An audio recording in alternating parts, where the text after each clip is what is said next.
Man, Chiefs Kingdom, we've got a good video for you today. We saw the return of one key member of the Chiefs defense.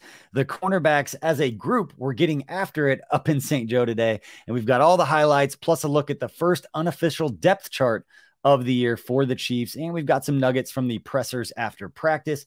Pound that like and subscribe button right now if that sounds like something you'd be interested in watching today. And that is today on KCSN Update, presented by DraftKings. You are listening to KC Sports Network, the #1 podcast network for today's Kansas City sports fans. With former players from your favorite teams, informed perspectives, and former insiders, this is the place for you. You can find us wherever you listen to podcasts or on our YouTube channel, all over social media, or our morning newsletter, KCSN Daily, dedicated to your Kansas City Chiefs. KC Sports Network is proudly presented by Emprise Bank, your partner in possible.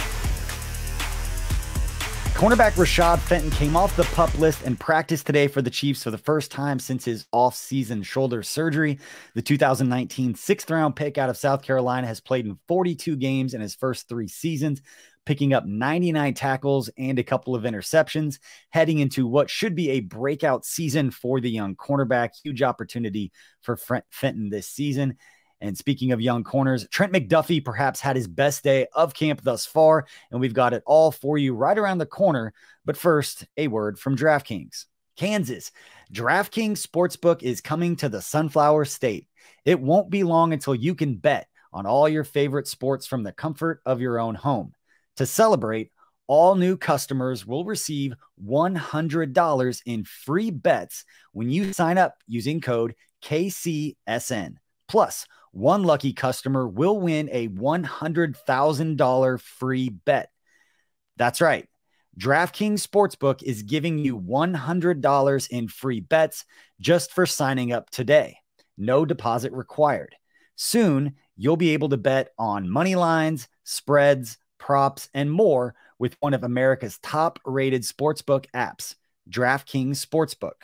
Plus, you'll be able to be entered to win a $100,000 free bet when you sign up. Download the DraftKings Sportsbook app now and sign up with code KCSN to get $100 in free bets to use once mobile sports betting hits Kansas. Plus, one customer will win a $100,000 free bet. That's code KCSN only at DraftKings Sportsbook. Gambling problem? Getting help is your best bet. Call 1-800-522-4700. Must be 21 years old, physically present in Kansas. Eligibility restrictions apply. See terms at DraftKings.com/sportsbook. Subject to regulatory licensing requirements, 1 per customer, $100 issued as 4 $25 free bets. No purchase necessary for sweepstake, void where prohibited. Ends first day DraftKings is allowed to operate in Kansas. See terms at DraftKings.com/Kansas. Before we break down the Chiefs' first depth chart a little bit, let's take a look at the highlights from today's Chiefs camp practice up in St. Joe. Now, there's only one more practice with fans this week before the first preseason game on Saturday against the Chicago Bears. Great that football is almost here. Now, the guys are off on Wednesday and Friday, and the cornerbacks were taking advantage of the cooler temperatures by bringing some heat of their own, including the return of Rashad Fenton, who we mentioned earlier, who looks pretty healthy on this rep right here. And while Juju Smith-Schuster got the best of him with the touchdown, you can't complain about that coverage. That's not bad by any means, especially for a guy just getting back into the swing of things in his first practice. Now, Fenton will be counted on this season, and this is a huge opportunity for him. And again, that young cornerback going into a contract year has got a great opportunity to step up, be a key member of this Chiefs defense. Now, another guy who will be counted on this season is L'Jarius Sneed, who, let's be honest, got away with a blatant pass interference right here on this rep, but maybe the ref didn't see it, and maybe the other team was out of challenges. Maybe, we've seen worse calls. I mean, we are Chiefs fans after all, and forward progress will never not be top of mind for most Chiefs fans whenever a bad call is mentioned, at least not for this Chiefs fan. But if you're going to get a penalty and make a play, best to make it a sick one-handed catch and make it a highlight reel, which is something that still happened. It was still awesome to watch.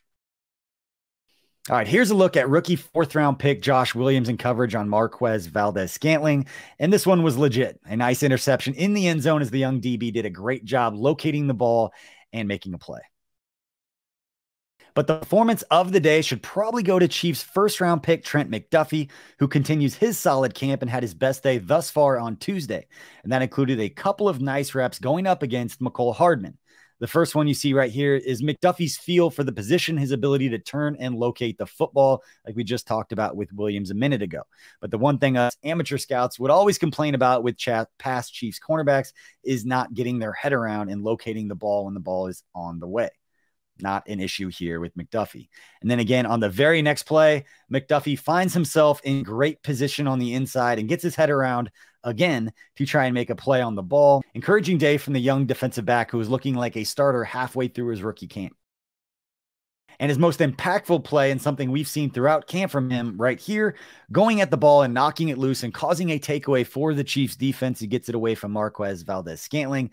These are just the kind of things that you love to see. And speaking of things you love to see that aren't really real quite yet, just like these training camp top plays, the Chiefs released their first depth chart of the season. Now, it's important to note that the coaching staff nor the scouting staff, they don't make these depth charts. It's unofficial. It's very unofficial and could change at any time, but it does give us something to talk about, and we can visually start to see where the Chiefs roster would shape up as they try and narrow down this to the top 53 players before the end of the preseason. And luckily, we've got these nice, pretty graphics for you so you can visualize and start to see how the roster is coming together. So let's start with the Chiefs offense, which according to this depth chart right here begins in 11 personnel with 3 receivers, a tight end, a running back, quarterback, and 5 offensive linemen as starters. But the first team includes Juju Smith-Schuster, Mecole Hardman, and Marquez Valdes-Scantling at the 3 receiver spots, the GOAT at tight end, Clyde Edwards-Helaire in the backfield, Mahomes edging out Chad Henne under center, and the offensive line that we expected. Orlando Brown Jr. at left tackle, and then Joe Thuney, Creed Humphrey, Trey Smith, and then on the right side, Andrew Wiley. Now, a few interesting notes here if you're looking in depth at the Chiefs offense in this first depth chart. Justin Watson being listed ahead of Cornell may be a surprise to some, but if you've seen the splits of reps up at camp, not too surprising there. Darius Fountain listed ahead of Josh Gordon, Noah Gray ahead of Jody Fortson, who is injured right now and might be playing into that. And then Isaiah Pacheco listed as the 4th running back, even though he's listed as the #1 kick returner. We have been talking about the running back position on this video and on the network for a while. And last year, the Chiefs kept 3 running backs, something to note, a fullback, 2 quarterbacks, 5 receivers, 4 tight ends, and 10 offensive linemen for their 25 on that side of the ball. We've been talking again about the running backs group all camp. Are they going to keep 4? And if they do that, are they only going to keep 3 tight ends, maybe 9 offensive linemen, 6 receivers? It's really a numbers game at this point. Let me know in the comments where you think the Chiefs end up on the offensive side of the ball with the 25 guys, and they generally with 53, 25 on each side plus 3 specialists. Let me know who you think the 25 will be on the offensive side, particularly at those groups.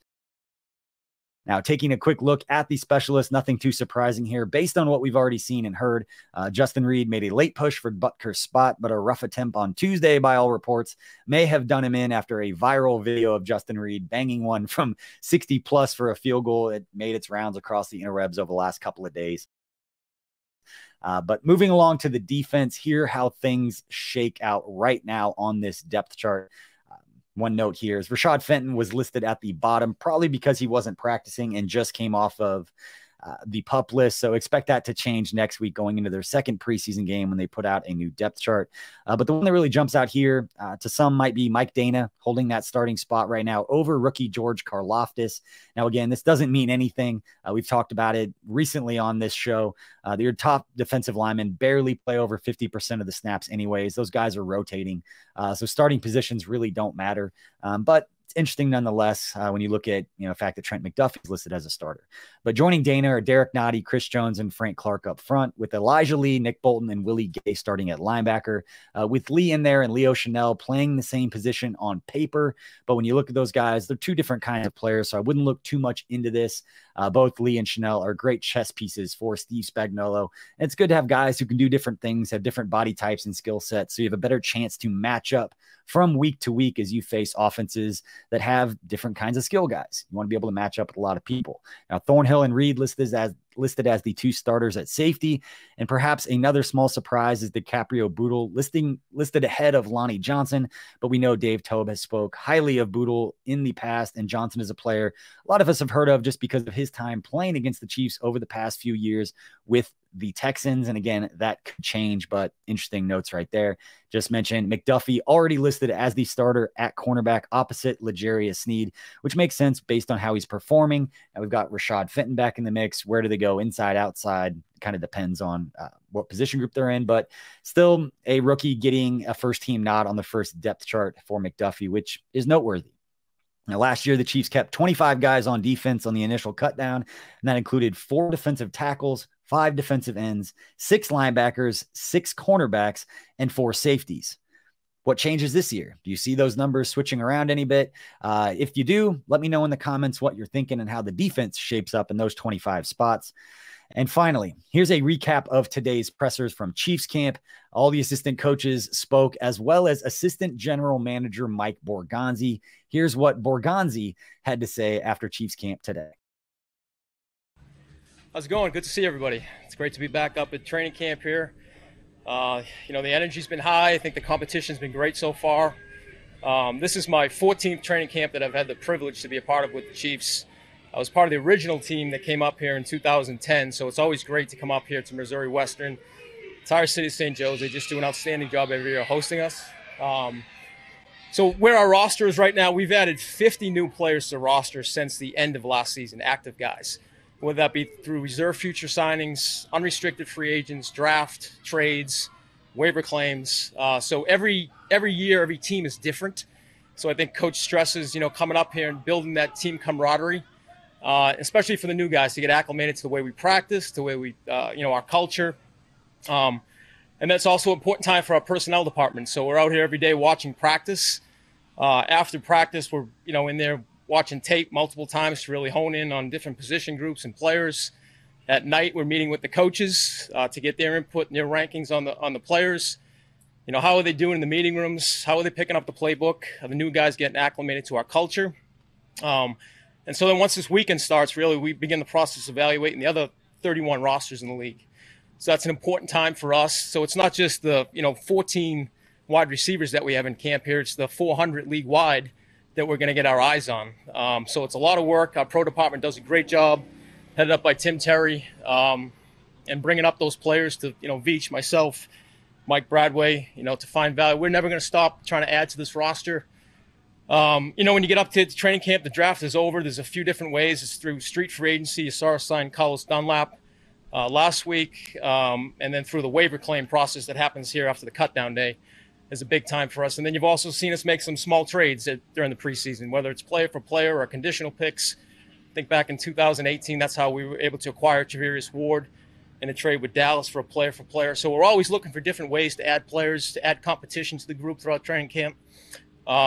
It's just all part of the process here as we try to get down to the best 53 players, best 16-man practice squad as we head into week 1. Excited about this weekend. Another great opportunity for these guys to come out and showcase what they can do and compete. And then, great opportunity for us to kind of evaluate them in game-like conditions now. So a lot of traits we look for through the draft. And it sounds simple, but do they love football? Do they love the process? Do they love the grind? And you see these rookies pushing through practice. I don't know if we've had a rookie miss practice yet.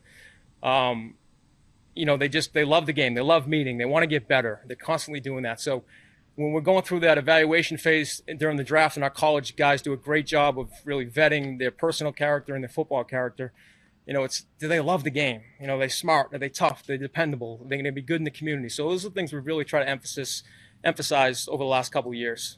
So I've been fortunate enough to learn from some great people in this business, and it's been the 3 general managers that I've worked under. Scott hired me here in 2009. I was able to learn from him, the New England scale and how they evaluated players and their philosophy that he had with Coach Belichick. And then John comes in here, and it's a whole different ball game, whole different way of evaluating guys, different grade scale, different philosophy, different meeting process. And that was deeply rooted in Ron Wolf's. So they had 2 organizations that had a lot of success. And then, with Veach, he's put his own spin on things, and every GM, every leader is different in their philosophies. And, I have a special relationship with Veach because we worked, with each other for so long before he became general manager. So, I would say the one thing I've learned from Veach is, his ability to connect with everybody in the organization, collaboration, from Clark to Andy to Mark to myself to Rick to Ted. And, just being in that environment and just everybody pulling in the right direction, I think has been a real key to our success. I do see it, yeah. I'm very fortunate to have the job that I have here now. So you want to stay focused on the job at hand. I do have aspirations to become a general manager one day. And I think when the time is right, it'll come. Yeah, I'd say the competition has been great in every position group. So there's going to be some players here that we're going to have to move on from, just numbers wise, that they're going to be playing for some other teams. So I credit to the whole personnel department for really getting the competition in here high. So when you're drafting that late, you're looking for traits, and I think they all had those kind of traits. Watson's a bigger corner. Isaiah's a bigger back that could run. Even Nagy is a guy that ran a 4.35 coming out. So they have these traits. And then when you're looking for those traits, okay, what's the characteristics that's going to make them work? And they all kind of had that. They were all, trying to get better every year in college. And we've seen some of them at all-star games. They got better through the week. So we did have high hopes for them coming in, but you don't know until they get on the field. All right, great stuff there from Mike Borgonzi, who should be a future general manager in the NFL, has been a key part of what Brett Veach and his staff has done. And Mike was even here before Brett had arrived. And so Borgonzi's had a chance to work for a lot of different GMs, a lot of different systems and ways that people do things, even before Andy Reid arrived in Kansas City. So highly respect what Mike Borgonzi has done in our interactions together years ago. But good stuff there from Mike. And another guy that had a chance to be around a little bit, who's back in Kansas City, as former Chicago Bears head coach, and now with the Chiefs again, and Matt Nagy, who had a chance to catch up with the media and talk about obviously being back in Kansas City and his opportunity here now. Yeah, no, it's very welcoming. It doesn't surprise me. They're very passionate. They love their football. We had some great times here, great experiences. The last 4 years here of me not being here and what Coach Reid, Veach, Patrick, and EB and the rest of this crew have done is nothing short of amazing.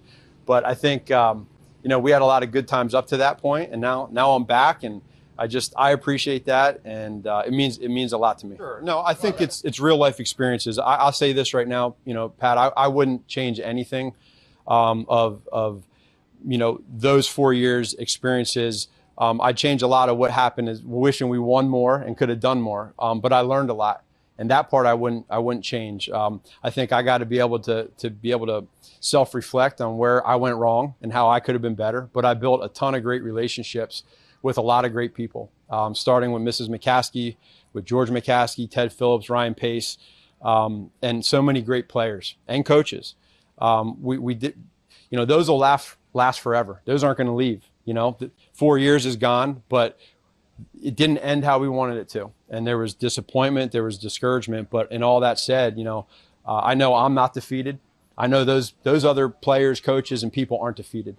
And so you just got to be better from it. How do you self-reflect on something like that? Well, I had plenty of time to do it once I got fired.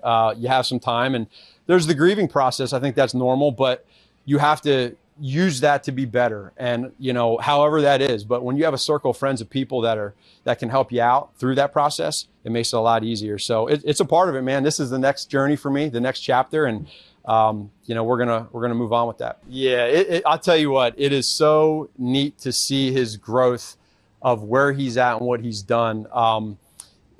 So number one, he's been through 4 years of a lot of wins. A lot of, whether it's the Pro Bowl, Super Bowl, that Super Bowl MVP, 4 Pro Bowls, et cetera, a lot of wins. When you walk into that room for the first time and you see him in a meeting room and he's sitting there having 4 different conversations, 3 of them are football and one's off to the side on something else, you see his growth, his leadership. When he's out here on the football field, it's just wild to see what type of leader he is. He's rare. And, in that time that I had, a couple months after I got fired, I was able to read a book called Relentless. And it talks about, being great leaders and being somebody that can just be great in the moment. And he has so much confidence And when he walks in the room, results occur because of that confidence every day in practice. That's rare. You don't come across that very much. And he makes me a better coach because of that. He makes his teammates better players, and it's just special. So number one, what I have to do, it's my professional job to make sure I step back and make sure it's about we and not me. I mean that when I say that. But that's hard sometimes. And so when you get there, I'm so used to being on the home side, right? On the home sideline, in the home locker room coming out. It's different. I don't know how I'll feel when I get out there. But I'm here for this team and these guys, and I built great relationships with those with everyone there. But it's the preseason too, so we're going to go out there and have some fun. Yeah. So the quarterback has a lot of flexibility with the toolbox that we have, and for him, this is a little bit new and different for him this year because he's got new wide receivers. And so I think it's pretty cool to see him walk through the process of what he sees. So when we're in meetings sometimes, coach does his deal and he runs the meetings, he goes through everything. But then there's also a side where he lets Patrick go through and see it from the wide receivers, see it from Patrick's view. And that's awesome because the wideouts see that, they connect. And Patrick's really, really good at communicating sometimes, hey, you didn't run the right route, but here's how you should run it. But he does it without hurting their feelings. Again, a rare trait that he has, and it's just neat to be a part of. No, without a doubt it is. The roles are a little bit different, obviously, with EB and myself. But when you understand, like, again, what these guys have done together when I've been removed for 4 years is rare. It's awesome. Coach Reed has a culture and the way he does things, and we all follow. EB has been amazing at what he's done at his job. It's neat to see. He's grown a lot, and he's helped me out. So now we're a team. We work together. We help each other out. There's zero egos. And it is kind of like riding a bicycle, but at the same point in time, man, we're all in this for one reason: zero egos, and we're here to win. That's it. And so it makes it easy when you're here for that. Obviously, would have loved to have seen Matt Nagy have more success in Chicago. Is just somebody who's been around him a little bit. Great dude, knows the game of football, very, very passionate. But the fact that he's back in Kansas City, you can't help be excited if you're a Chiefs fan.